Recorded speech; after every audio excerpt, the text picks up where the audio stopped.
महाराष्ट्र नवनिर्माण सेनेचे अध्यक्ष राज ठाकरे, राष्ट्रवादी काँग्रेसचे नेते आणि आमचे मित्र जयंतराव, व्यासपीठावरील सर्व जे उद्या मुंबईचं रक्षण करणार आहेत ते भावी नगरसेवक आणि तिन्ही पक्षाचे मान्यवर नेते आणि जमलेल्या माझ्या तमाम हिंदू बांधवांनो, भगिनींनो आणि मातांनो,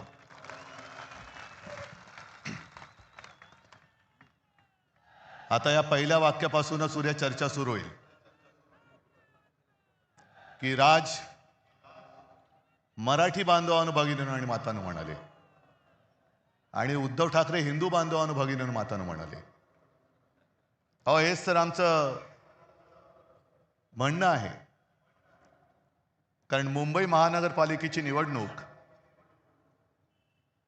सुरुवात कोणी केली, महापौर कोण होणार,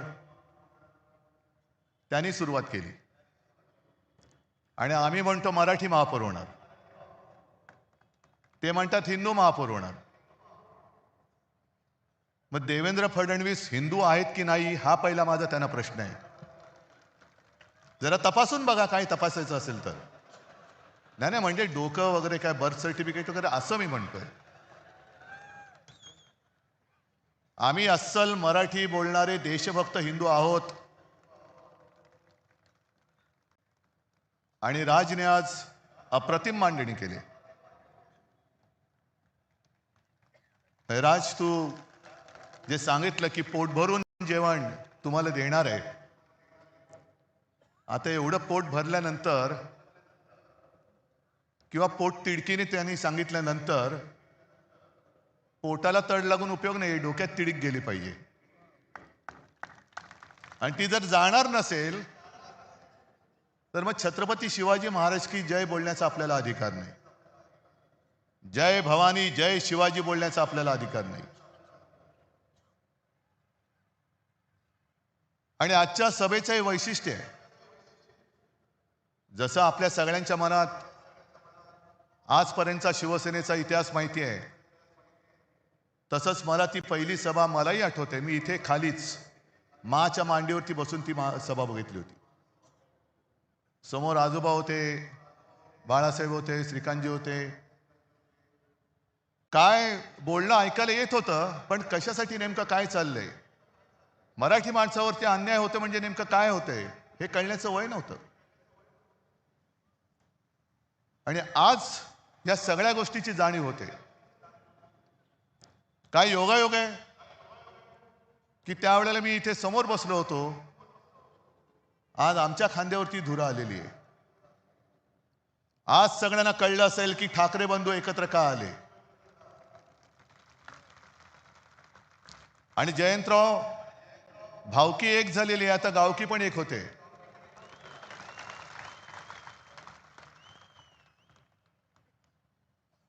अनेक जण आतापर्यंत प्रश्न विचारत होते की ठाकरेंच्या अस्तित्वाची लढाई आहे का. अरे, ठाकरेंचं अस्तित्व ठरवणार अजून जन्माला नाही आलं. हे बघा समोर बसले, ते खरं ठाकरेंचं अस्तित्व आहे.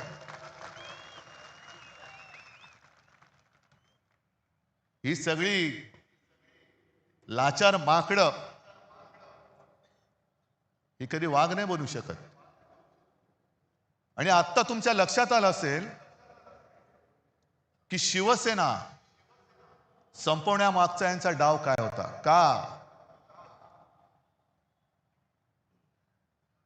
संयुक्त महाराष्ट्राच्या लढ्याच्या वेळेला आचार्य आत्रे होते, एस एम जोशी होते, डांगे होते आणि पहिले जे 5 जण सगळ्यात पुढे होते त्याच्यात आमच्या दोघांचे आजोबा प्रबोधनकार केशव सीताराम ठाकरे होते. ही आमची घराणेशाही म्हणा किंवा घराण्याची परंपरा म्हणा. आणि हे रक्तामध्ये असावं लागतं. मराठीचं प्रेम, मातृभाषेचं प्रेम हे रक्तामध्ये असावं लागतं. आणि आमच्या डोळ्यात देखत जर आमच्याच घराचे, राज्याचे, भाषेचे लचके तोडले जाताना आम्ही प्रबोधनकारांची नातवंड, बाळासाहेबांचा मुलगा, श्रीकांतजींचा मुलगा, हे काय शेपट्या घालून घरी बसू असं या भाजपवाल्यानं वाटलं? आज जे काय राजने मांडलेलं आहे हेच तर आम्ही सांगतोय, आणि आमच्या दोघांचे शेवटी अनुभव हा सगळ्यात मोठा गुरु असतो. साहजिकच आहे, मराठीसाठी एकत्र आलोत आणि राज जे बोलत तेच सांगतोय.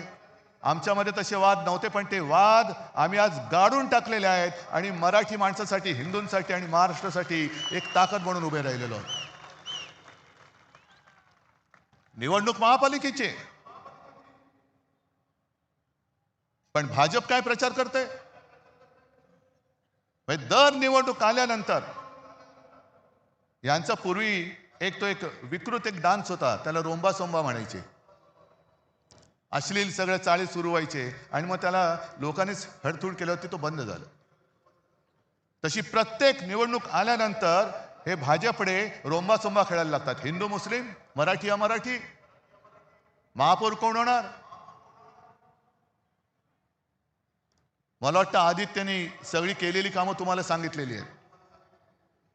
आणि देवेंद्र फडणवीसांनी जे एक आव्हान दिलं की उद्धव ठाकरेंचं एक तरी भाषण असं दाखवा की जे विकासावरती बोललेत, मी 1000 रुपये देतो.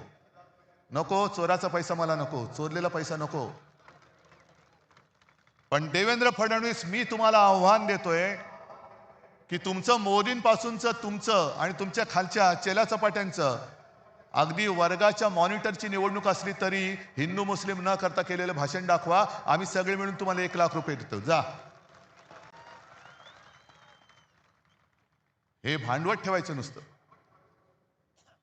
त्या संयुक्त महाराष्ट्राच्या लढ्यामध्ये अनेक जणांना तो लढा कसा झाला, कोणी केला माहिती पण नाहीये. आपण 2010 साली इथे पाठी संयुक्त महाराष्ट्राच्या लढ्याचे एक दालन केले. जाऊन मुद्दामून बघा काय अवस्था यांच्या कारभारात त्याची झालेली आहे. मी अभिमानाने सांगेन की ते दालन आपण उभं करू शकलो याचं कारण मुंबई महानगरपालिका आपल्याकडे होती. पण तेव्हा सगळे मोठे नेते होते, जनसंघ त्याच्यामध्ये कुठेही नव्हता. मुळामध्ये लढणारे नाहीच, हे घरं पेटून पोळ्या भाजवणार आहेत,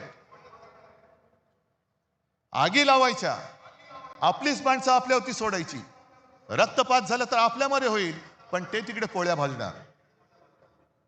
जनसंघ कुठेही नव्हता. पण जनसंघ केव्हा घुसला मध्ये? संयुक्त महाराष्ट्र समिती जी माझ्या आजोबाने आणि सगळ्यांनी मिळून स्थापन केली होती. सगळे पक्ष हे एकत्र आले. मुंबई महाराष्ट्राला मिळालीच पाहिजे. त्याही वेळेला गुजरातचा डोळा हा मुंबईवरती होताच. द्विभाषिक राज्य होतं. आणि तुम्ही हिंदू हिंदू जे म्हणता ना, त्यावेळेला मोरारजी देसाई नावाचा राक्षस जो गुजरातमध्ये जन्माला होता, तोच नरराक्षस मुख्यमंत्री होता. आणि त्यांनी दिसताच क्षणी गोळ्या घाला. गोळ्या ही माणसं मारण्यासाठी दिलेली आहेत, त्याचा योग्य वापर करा हे आदेश देणारा मोरारजी देसाई हा हिंदूच होता. मरणारी मराठी माणसं होती. पण एक गोष्ट तुम्हाला मुद्दामून सांगतो की जनसंघ त्याच्यामध्ये कुठेही, म्हणजे गोळीला तुम्ही, पोळीला आम्ही, पण त्या सगळ्या लढ्यामध्ये अण्णाभाऊ साठे होते. तसाच एक शाहीर अमर शेख हा महाराष्ट्रप्रेमी मुसलमान सुद्धा होता. आणि तो ठणकावून सांगायचा, जागा मराठा आम, जमाना बदलेगा. आणि त्यांचं पुढचं वाक्य जे आहे, 2 कौडी के मोल मराठा बिकने को तैयार नहीं. तो शिल्लक राहिलाय का आज मराठी माणूस? 2 कौडी के मोल मराठा बिकने को तैयार नहीं, हे छाती ठोकपणे दिल्लीश्वरांना ठणकावून सांगणारा अमर शेख. अहो मेवा भाऊ, तुम्ही आम्हाला काय शिकवताय? हे सगळं अदानीकरण चाललेलं आहे. आमची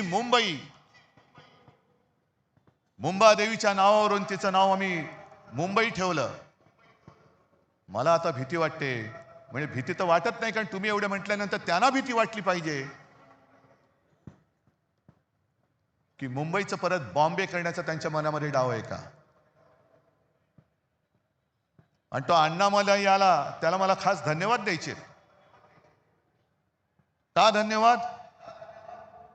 कारण तो नकळत बोलून गेला. भाजपच्या मनातलं जे काळं आहे तो ते बोलून गेलेला आहे. असंच ज्या वेळेला लोकसभेच्या सुमारास त्यांनी जो नारा दिला होता, आपकी बार 400 पार, मी म्हटलं होतं आपकी बार तडीपार. आणि त्यांच्याच खासदारांनी बिंग फोडलं होतं की 400 पार का? कारण आम्हाला संविधान बदलायचंय. संविधान का बदलायचंय? तर एका साध्या मराठी माणसाने लिहिलेलं ते संविधान. यानं तर देवाने पाठवले. पण एक साधा माणूस संविधान लिहितो आणि त्या संविधानाच्या आधारावरती देश चालतो, असं काय शक्य आहे? आज ही सगळी परिस्थिती तुम्हाला दाखवल्यानंतर मी जिथे जातोय, ज्या ज्या महापालिका बघतोय, रिपोर्ट घेतोय, सगळीकडे एकच हालत आहे. आपली ही सोन्यासारखी मुंबई, ज्याच्या ठेवी आपण 92,000 कोटीपर्यंत नेल्या होत्या, त्या यांनी 70,000 कोटीपर्यंत तोडलेल्या आहेत. आज आपण हे सगळं प्रदूषण बघतोय. हे नुसतं प्रदूषण नाही, हवेचं प्रदूषण नाही, हे भ्रष्टाचाराचं प्रदूषण आहे.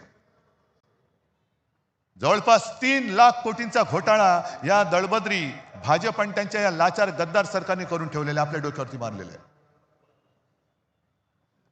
ही निवडणूक स्पष्ट आहे. आम्हाला महापालिका पाहिजे. का पाहिजे हे आम्ही दोघं सांगतोय. भाजपला का पाहिजे? कारण ती त्यांना अदानीच्या हातात घालायची आहे. हा एक मुद्दा झाल्यानंतर 25 वर्षामध्ये शिवसेनेने केलेली कामं आणि गेल्या फक्त 4 वर्षामध्ये यांनी धुवून टाकलेली मुंबई, हे फक्त समोर ठेवा. आणि ज्यांना मराठीबद्दल प्रेम तर सगळ्यांना आहेच, पण जो असाच एक मतदार आहे त्यांनी प्रश्न विचारायला पाहिजे की हे खरं आहे की हे खरं आहे. आज संपूर्ण मुंबई 90% खोदून ठेवलेली आहे. म्हणजे एक ते पर्यावरण तज्ञ आहेत, केस भट मला वाटतं त्यांचं नाव, त्यांनी सांगितलं दिल्ली ही व्हेंटिलेटरवर आहे, तर मुंबई ही ICU मध्ये आहे. उद्या आपण जगायचं कसं हे ठरवणारी ही निवडणूक आहे. आणि ही जी काय 90% मुंबई खोदलेली आहे, इकडून मेट्रो, तिकडून मेट्रो, इकडून बोगदा, तिकडून रस्ता खोदलाय, तिकडे फुटपाथ खोदलाय, चालायला जागा नाही, फिरायला जागा नाही. संपूर्ण मुंबईमध्ये धूळ आणि सिमेंटचं साम्राज्य आहे. पण त्याच्या प्रदूषणात सुद्धा भ्रष्टाचार आहे. कारण या सर्व कामांसाठी जे सिमेंट वापरलं जातंय त्यातलं 50 ते 60% सिमेंट हे अदानीच्या कंपनीकडनं खरेदी केलं जातंय. तुम्ही बसा मांडत, हिंदू मुस्लिम महापौर कोण होणार, हा होणार का तो होणार, तो होणार का हा होणार. मराठी माणसाने केवळ घाम गाळून ही मुंबई नाही मिळवली, तर रक्त सांडून मिळवलेली मुंबई. आणि आज ते मोठे कोणी नेते राहिलेले नाहीयेत. पण आमची घराण्याची परंपरा म्हणून, एक आमचं कर्तव्य म्हणून आम्ही तुमच्यासारख्या सगळ्या सैनिकांच्या साथीने हे आक्रमण परतवण्यासाठी उभे राहिलेलो आहोत. आमच्यासोबत येणार आहात की नाही हे ज्याचं त्यांनी ठरवायचं आहे. ही काही पहिली निवडणूक नाहीये. शिवसेनेला आता यावर्षी 60 वर्ष होतील.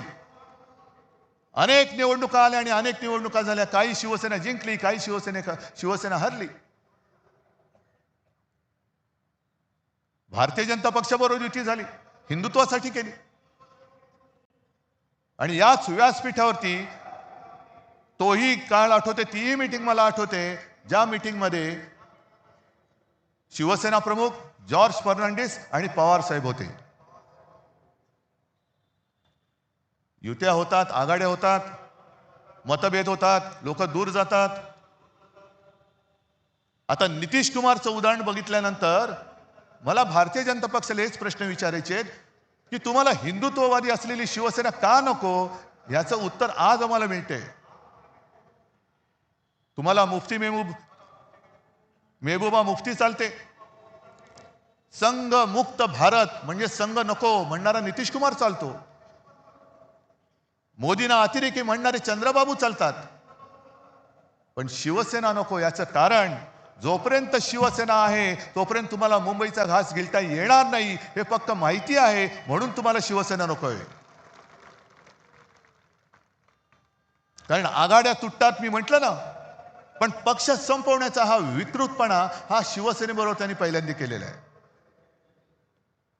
आणि महाराष्ट्राच्या ज्या दोन शक्ती, अरे तुमचा कुठला बँडवाले आहात तुम्ही? नुसता मोदींचे बँडवाले तुम्ही आमचा ब्रँड संपवायला निघालात. आज ठाकरे तर आम्ही आहोत, एकच आहोत, पण पवार साहेब सुद्धा आमच्या सोबत आहेत. ज्या पवार साहेबांनी देशामध्ये सुद्धा एक मोठं काम केलेलं आहे, म्हणून ही दोन नावं पुसून टाकायची. हे एकदा संपले का मराठी माणूस उभाच राहू शकत नाही. पण त्यांना अजून कळलेलं नाहीये, मराठी माणूस सहनशील आहे, दयावान आहे.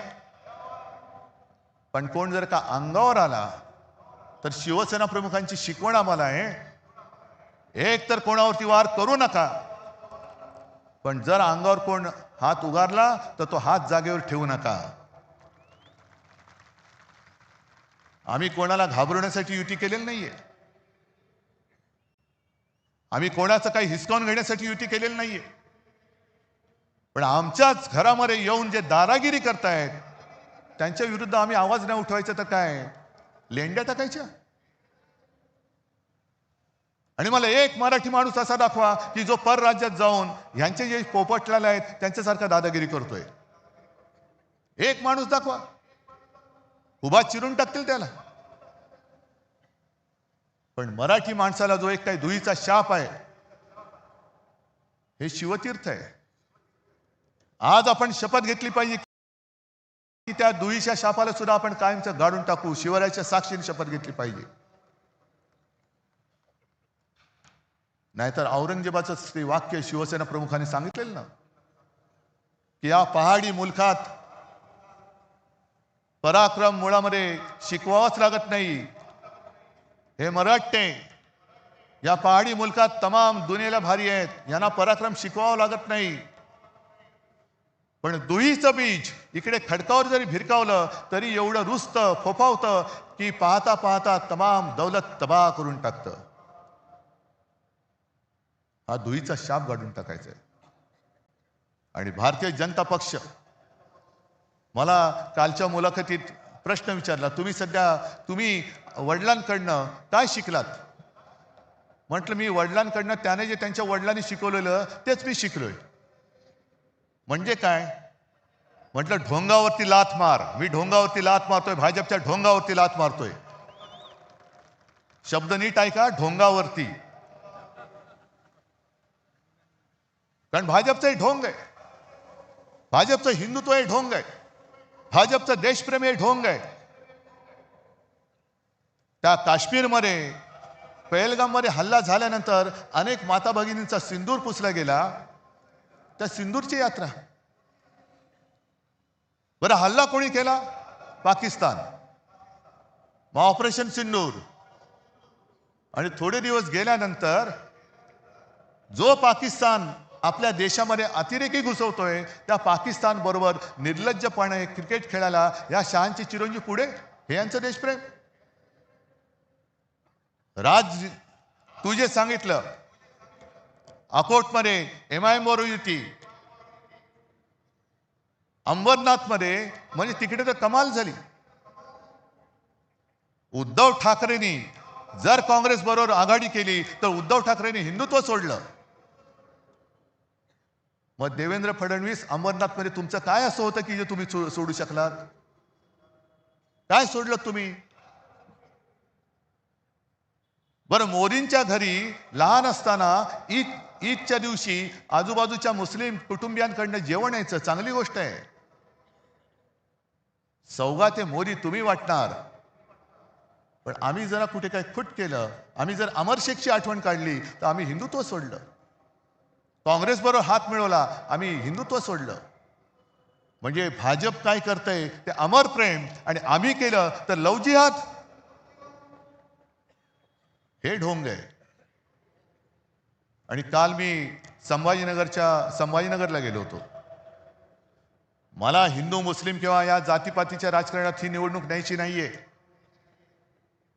माझं आज सुद्धा देवेंद्र फडणवीसांना दुसरं एक आव्हान आहे की तुम्ही आज माझ्या व्यासपीठावरती या, आपण दोघं मिळून, माझी पण गरज नाही पाहिजे, आदित्यला सांगतो मुद्द्याचं बोला.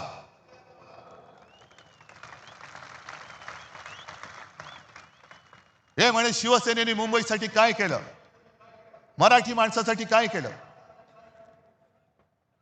मी विचारलं कोण विचारतं हे? नाही, हे सगळे मिंदे फिंदे एसनशी गट बिसनशी गट जे आहेत ना ते. म्हटलं या लोकांना महापालिका दाखवली ती शिवसेनेने दाखवलेली आहे. विधानसभेमध्ये पोचले, मंत्री झाले, या गद्दाराला मंत्री करण्याचं पाप हे मी केलं. हे अभिमानाने नाही, शर्मेने सांगावं लागते मला. पण जर का शिवसेना नसती तर ही विचारणारी माणसं आहेत, ही सगळी गद्दार, ही तर काय खान नाही येत नाही, मराठीच आहेत ना. कोणत्या तोंडाने तुम्ही आमच्या अंगावरती येत आहे? शिवसेनेने मुंबईसाठी काय केलं ही पुस्तिका घेऊनच आलेलो आहे आम्ही. शिवसेनेने मुंबईसाठी काय केलं, पुस्तिका छोटी आहेत पण कामं मोठी आहेत. ही प्रत्येकाकडे वाटलेली आहेत, प्रत्येकाकडे वाटले. अगदी शाळा जाऊन बघा, अभिमान वाटेल. महापालिकेच्या शाळा, मुंबई महापालिकेच्या शाळा कशा आहेत ते बघा. पाणी पुरवठा बघा कसा होतोय. अजूनही आपण 24 तास देऊ शकत नाही आहोत, पण त्याच्यात पाणी पुरवठ्यात वाढ तर नक्की करतोय. आरोग्य सेवा आहे. काल संभाजीनगरची मी तुम्हाला आठवण सांगत होतो. मला आश्चर्य वाटलं लोक तिकडे सहन कशी करतात. कारण वर्षाच्या 365 दिवसापैकी फक्त 44 दिवस संभाजीनगर शहरामध्ये पाणी येतं. बरं, संभाजीनगरचं नामांतर मी केलं, जयंतराव साक्षी आहेत त्याला. जो शिवसेना प्रमुखांचा एक आदेश होता, औरंगाबाद नाही छत्रपती संभाजीनगर झालं पाहिजे, तो आम्ही करून दाखवलेला आहे. पण नाव संभाजी महाराजांचं दिल्यानंतर त्याच्यामध्ये सुविधा कोण देत आहे? 4 वर्ष तुमच्याकडे सत्ता आहे. डबल इंजिन, ट्रिपल इंजिन, जेवढी इंजिन, आता मनसेचं इंजिन आमच्याकडेच आहे. तुमची इंजिन नुसती पोकळ वाफा सोडतायत. बरं, त्याच्यामध्ये सुद्धा एक गंमत मी बघितली. निवडणूक महापालिकेची आणि अजित पवारांचा फोटो आहे. नशामुक्त संभाजीनगर करू. म्हटलं पहिली तुमची सत्तेची नशा उतरवा. आणि साताऱ्यामध्ये ड्रग्सच्या फॅक्टरीवरती ज्याच्या धाड पडली त्याचं जे काय खरं खोटं आहे आमच्या सुषमाताईंनी बाहेर काढलेलं, त्याची चौकशी लावा ना. त्याची नाही लावणार. नको त्या गोष्टींमध्ये चौकशा करणार.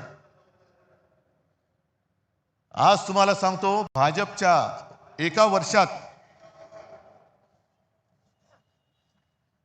भाजपला एका वर्षामध्ये साधारणतः 3100 कोटी रुपये निधी मिळाला. 3100 कोटी. तुम्ही म्हणाल तुम्हाला काय याचं पडलंय? पडले सांगतो ना. आज राज्य सरकार त्यांचं आहे, केंद्र सरकार त्यांचं आहे. पण मुंबई महापालिकेला विविध करांच्या माध्यमातून जवळपास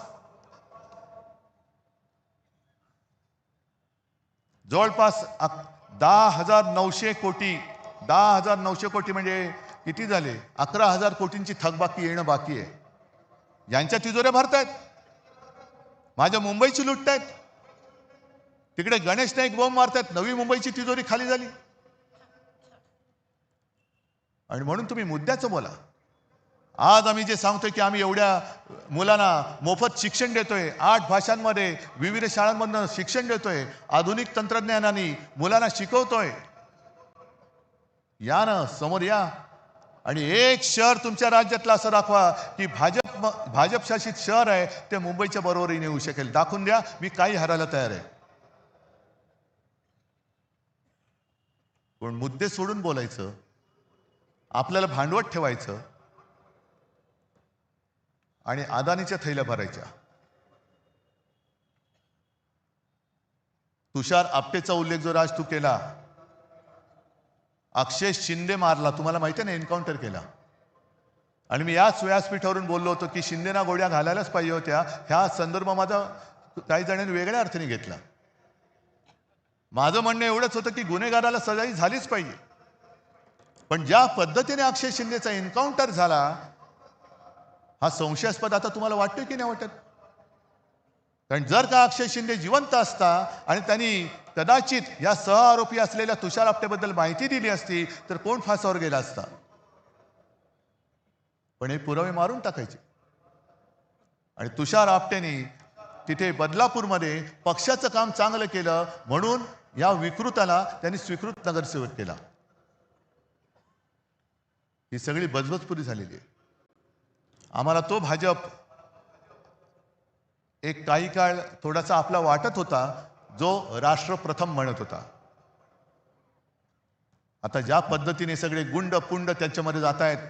नाशिकमध्ये आमच्या सोबत होता तेव्हा हा सलीम कुत्ताचा मित्र, पण सलीम कुत्ताचा मित्र भाजपात गेल्यानंतर त्याचं श्वान झालं. तिकडे प्रफुल्ल पटेलला त्यांनी घेतलं, इक्बाल मिर्चीचा साथीदार. नवाब मलिक आमच्या सोबत होते तर दाऊदचा साथीदार. आणि अजित पवारांबद्दल माझं स्पष्ट म्हणणं आहे देवेंद्र फडणवीसांना की 70,000 कोटीचे घोटाळ्याचे आरोप तुम्ही आणि मोदीजींनी त्यांच्यावरती केले. ढीगभर पुरावे तुम्ही नेऊन दिले. आता जर का केस चालू आहे असं तुम्ही म्हणताय तर पुरावे तुम्ही दिलेत, ते आता पुरावे की जाळावे कोर्टाने एवढं सांगा. आणि त्या पुराव्यामध्ये दम असेल, कारण तुम्हाला माहिती आहे तुम्ही पुरावे दिलेत, तर अजित पवारांना लाथ मारून हाकलून द्या. आणि नसेल तर अजित पवारांची जाहीर माफी मागा, कारण हेच तुमच्या चालचाली चाललेले आहेत. लोकांना बदनाम करायचं, आयुष्यातून उठवून टाकायचं, पक्षामध्ये घ्यायचं. म्हणजे भाजपची एवढी हालत वाईट झालेली आहे.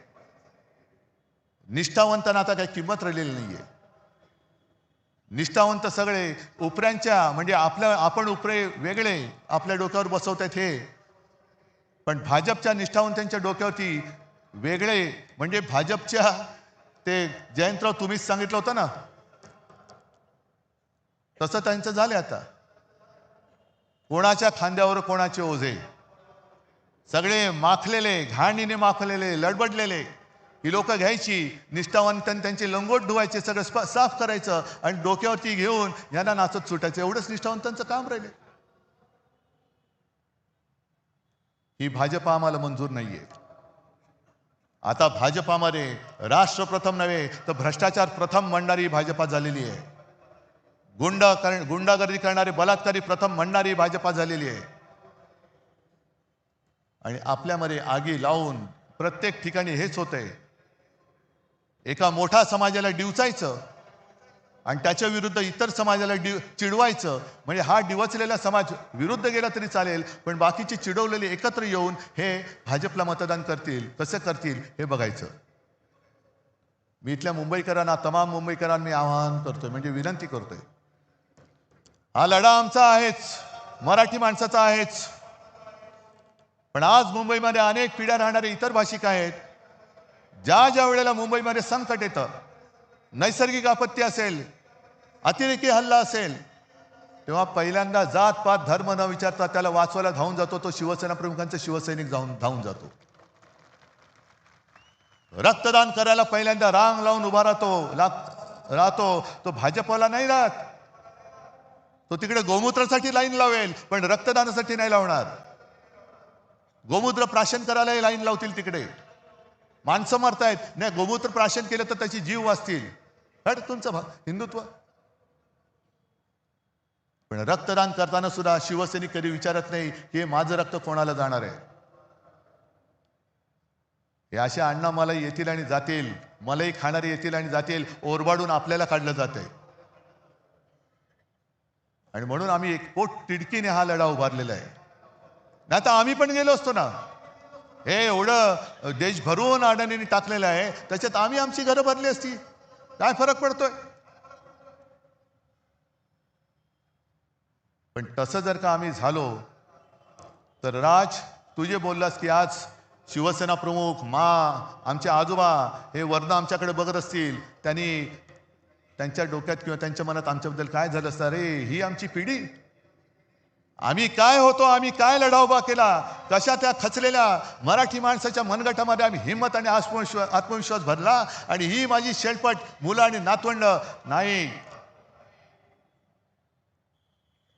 पण त्यांनी जे आणखीन सांगितले की जगायचं कसं, एकच दिवस जगा पण तो वाघाचा जगा, 100 दिवस शेळीच्या जगण्याला काही अर्थ नसतो. जगायचं असेल तर वाघ म्हणून जगा, आणि शेळी म्हणून जगायचं असेल तर भाजपात जा. जे गेलेत गद्दार त्यांना जाऊ दे. असे अनेक जण आले आणि गेले. जसा अस्वलाच्या अंगावरचा एक केस उपटला तरी काय फरक पडत नाहीये, केस येतच असतात. भाजपला आज राजकारणामध्ये पोरं होत नाही, हे त्यांचं शल्य आहे, आमचं नाहीये. म्हणून मोहन भागवत सांगतायत की अपत्य वाढवा, अपत्य वाढवा, अपत्य वाढवा. अरे होत नाहीत, आम्ही काय करू शकतो? आम्हाला होत आहेत, तुम्हाला होत नाही. कारण मुळामध्ये जे बीज लागतं विचारांचं, ते विचारांचं बीजच भाजपमध्ये नाहीये. नेमका भाजप कशासाठी स्थापन केला गेला हेच त्यांना माहिती नाहीये. नक्की उठायचं कधी आणि बसायचं कधी हेच भाजपला माहित नाहीये. पक्ष जगणार कसा? ही आलेली सूज आहे, हा सत्तेचा माज आहे. आणि हा माज निदान एक लक्षात घ्या, इतिहास वगैरे जो काय कोण बघत असेल, काय बघत असेल मला कल्पना नाही. पण खंडोजी खोपडेचं नाव घेतल्यानंतर आपण काय बोलतो? सूर्याजी पिसाळचं नाव घेतल्यावरती काय बोलतो? आणि तानाजी मालुसरे, बाजी घोरपडे यांचं नाव घेतल्यावरती काय बोलतो? मग 400 वर्ष होऊन सुद्धा त्यांच्या कपाळावरचा जर गद्दारीचा डाग पुसला जात नसेल तर यांच्या कपाळावरचा डाग पुसायला किती पिढ्या जावे लागतील? आणि मग तुम्ही ठरवायचे, आम्ही तर ठरवलंय. छत्रपती शिवाजी महाराज होता येणं तर शक्यच नाही, त्यांचा मावळाही होता येणं शक्य नाही. पण त्यांनी जे त्यावेळेला केलं, असं काय नेमकं होतं की हे त्यावेळेला त्या मोगलांना टक्कर देणारं तेज या महाराष्ट्रामध्ये जन्माला आलं? आणि त्याच मातीमध्ये आपण जन्मलेलो आहोत, आणि तोच लढा, त्याच आक्रमणाविरुद्ध आज आपल्या हातामध्ये हे शस्त्र हे आलेलं आहे. जगायचं कसं हे आपण ठरवायचं. इतिहासामध्ये नोंद आपली कशी झाली पाहिजे हे आपण ठरवायचं. आणि मला खात्री आहे की जे विचार आम्ही तुमच्या समोर मांडतो हे विचार नाही, हे सत्य आहे. आणि सत्य नाकारून जर का आज देखील कोणी पुन्हा भाजपच्या नादी लागणार असेल तर केवळ आपलंच नाही तर ते त्यांच्या पण मुलाबाळांचं आयुष्य धोक्यात घालतायत.